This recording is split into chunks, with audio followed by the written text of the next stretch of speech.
আমার আল্লাহ বলে এই জমিনটা আমি পুরা তামা বানা দিব। এই জমিনের মধ্যে যত পানি আছে পানিগুলো আমি আল্লাহ পুরা ছাই বানা দিব। যেদিন কিচ্ছু বলতে কিচ্ছু থাকবে না, সেদিন থাকবে শুধু আমার আল্লাহ।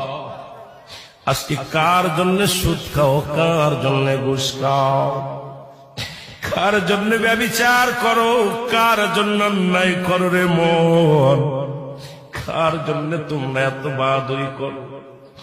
আরে আজকে একটা কথা বলতে গেলে কষ্ট হয়।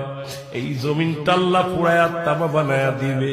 এই জমিনের মাটিগুলো পুড়ে হবে তামা। এই জমিনের যত পানি আছে পানিগুলো পুড়ে হবে ছাই।